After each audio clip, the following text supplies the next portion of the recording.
Hello, my name is Tom Tomasian. How are you? This is the 21st century. Viewers are delighted to see this show, or they're infuriated, but they're never bored. This show is about life. This show is about New York City. This show is about America. Just stay with us. There's a call-in show, and I'll take your calls. We can talk about it, different areas we can cover. I want to give a message to the president. He's my president, President Barack Obama. I want you to, I'm on YouTube. I'm a little confused. I have somebody helping me with the YouTube, so I have about 65 tapes on.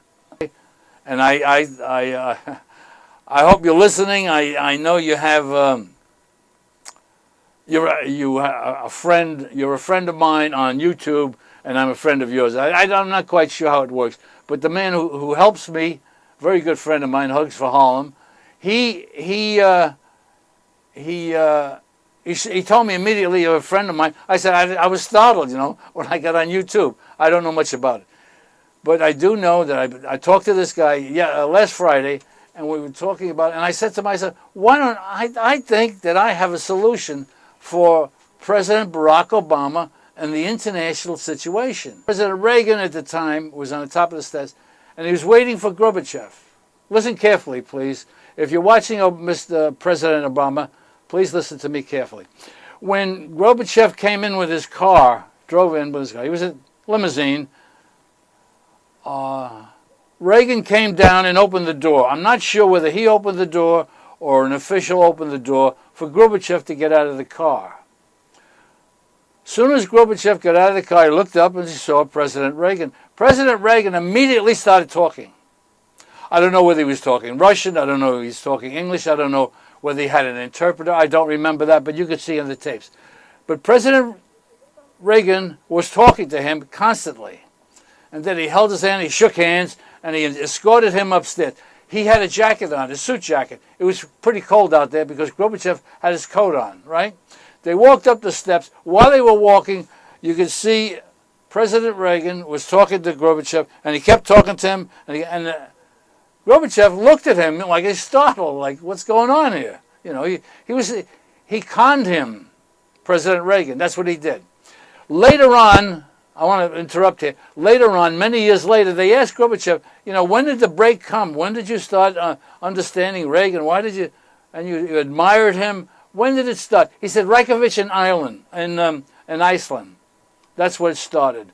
And that's what President Reagan did with many diplomats. He talked to them. He grabbed a hold of their arms or their shoulders or something, and he started talking to them immediately. I don't know whether he had an interpreter, so President Obama, please look at the tape if you can. But what I'm getting at is President Reagan was a pretty sharp guy. He conned a lot of diplomats. He was very good at it. And from what I saw, every time I saw him with someone, he was the highlight. They smiled and he looked at, and he kept talking. And that's what you have to, this is what I believe you should do.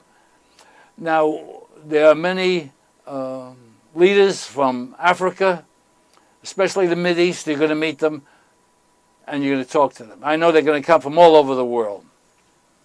My advice to you is to watch Reagan's tapes, the tapes of President Reagan when he did something. You're a charming guy. I saw you on television. You do the same thing to these people. I know it's a foreign language barrier you have, but have your interpreter interpret your words as you're talking to the person, and grab the arms and take it over. Take the country over. Yeah, Reagan took Russia over. Let's not negate because he's a Republican. I'm not getting into that. I'm telling you right now, President Reagan stopped the Russians. There was this terrible problem between us and Russia. People seem to forget it. They forget anything that happened yesterday. But Russia was the enemy and America was there, and we were frightened about an atomic war. President Reagan stopped the Russians without firing a shot. I know you Democrats are going to come up. He did this. Reagan was no good. He stopped the Russians without firing a shot.